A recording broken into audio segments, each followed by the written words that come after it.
mendengar Ramadan, perbanyak istighfar, perbanyak zikir, perbanyak minta ampun sama Allah. Ya Allah, kenapa hati saya biasa-biasa saja dengan Ramadan? Seolah-olah Ramadan itu beban, seolah-olah Ramadan itu memangkas kebebasan saya, seolah Ramadan itu begitu menakutkan, ya.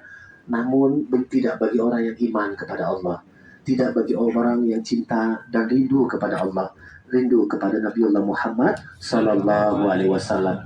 Kulu umati yadkhulul jannah.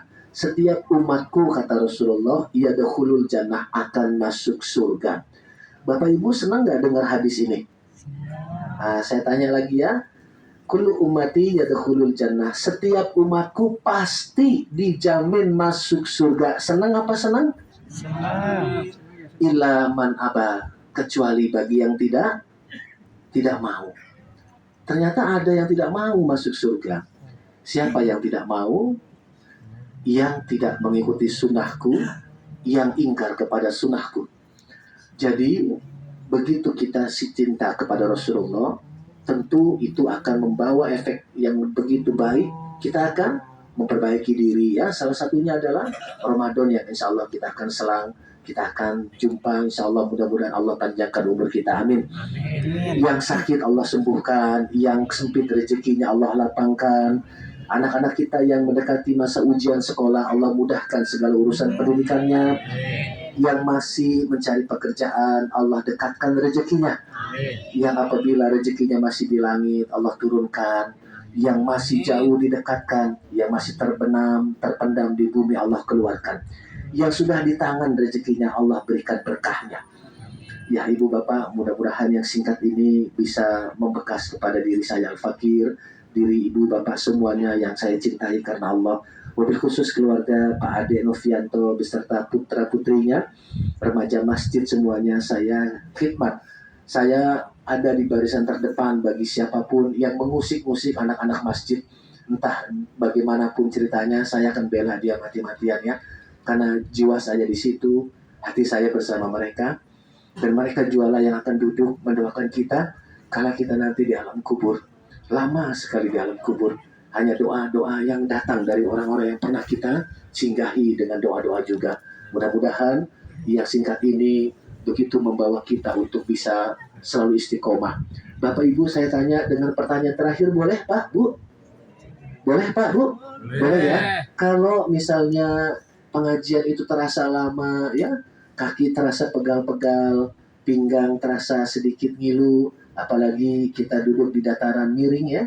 Berapa tingkat kemiringannya ini? 35 derajat, ya. Ibu-ibu mungkin sempit, gerah, ya. Dengkulnya mungkin pada ngilu, ya. Mudah-mudahan itu menjadi penggugur dosa bagi kita semuanya. Ada trik yang ringan sebenarnya ketika kita merasakan satu amalia itu begitu lama. Kalau kita jadi makmum ketika kita sholat jamaah, kok lama sekali, itu sela-sela di mana syaitan masuk. Kalau pengajian kita ini dirasakan hati kita berbicara, kok lama banget, kok nggak udah-udah gini aja pakai ceramah umpama, ya. Itu sebenarnya ada syaitan yang menyelip dalam hati kita. Maka Ibu bayangkan, ya, tidak seberapa lama dibanding lamanya kita nanti di alam barzakh. Tidak seberapa lama dibanding lamanya kita nanti di padang mahsyar. Lama sekali. Lamanya kita belum seberapa. 1 jam, 2 jam di majelis ilmu, majelis taklim. Sedikit pegal, keringatan, sedikit mata mengantuk, kepala pusing, biarkan. Mudah-mudahan itu menjadi penggugur dosa bagi kita semuanya. Amin. Begitu juga jerih payah, perhatian yang telah diberikan kepada almarhumah, kepada siapapun, wabil khusus kepada saudara-saudaranya. Almarhum Ibu Tarini yang pernah kita singgung kemarin, begitu dermawan, begitu ringan ketika memberikan bantuan kepada siapapun. Mudah-mudahan amaliyahnya menjadi bekal terbaik beliau menghadap Allah Subhanahu wa Ta'ala. Begitu juga kita, barangkali amalan ini yang bisa menjadi bekal kita untuk datang kepada Allah Subhanahu wa Ta'ala. Barangkali amalan ini yang akan menolong kita melewati siksa kubur.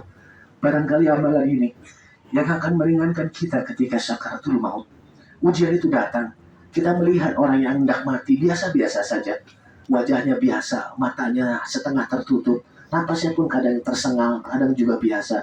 Tidak ada pergerakan, tidak ada meronta-ronta. Namun sesungguhnya di dimensi lain, di dimensi ruh, itu terjadi sebuah ujian yang berat. Manakala syaitan datang, bisa menyerupai orang tua kita, menawarkan satu gelas air, padahal itu bujuk rayu syaitan. Syaitan tidak akan berhenti sampai maut menjemput kita. Dia masih berusaha untuk menggelincirkan kita ke dasar neraka jahanam yang paling dalam. Maka berlindunglah kepada Allah dengan kita terus berdoa, Allahumma hawin alaina fi syakaratil maut. Darah sapi itu doa itu. Tidak tahu kita kapan datangnya. Tidak tahu kapan itu akan datang menghampiri kita. Bisa saja nanti subuh kita tidak lagi bangun. Begitu sadar kita ada di alam yang begitu gelap. Ternyata kita sudah di alam kubur. Bisa saja subuh nanti mata kita tidak terbuka. Bisa saja subuh nanti kaki kita tidak bangun. Tangan kita tidak bergerak. Kita tidak sadar apa yang terjadi. Sadar-sadar ketika kita di alam kubur. Maka doalah sebelum tidur. Perbanyaklah baca Quran sebelum tidur, agar tidur kita menjadi ibadah dan seluruh gerak diri kita menjadi ibadah. Dan kita semua di sini di lingkungan RT1 dan sekitarnya saling doa fi doa, saling nasihat menasihati. Wa ta'awanu bil birri wat taqwa wa la ta'awanu 'alal ismi wal udwan. Mudah-mudahan di antara kita, orang-orang tua kita sehat semuanya, anak-anak kita tumbuh kembang menjadi generasi yang kuat. Alhamdulillah wa qulatin salihah wa ila hadratin Nabi Mustafa Rasulullah ajma'in. Al-Fatihah. A'udzu billahi minasy syaithanir rajim. Bismillahirrahmanirrahim.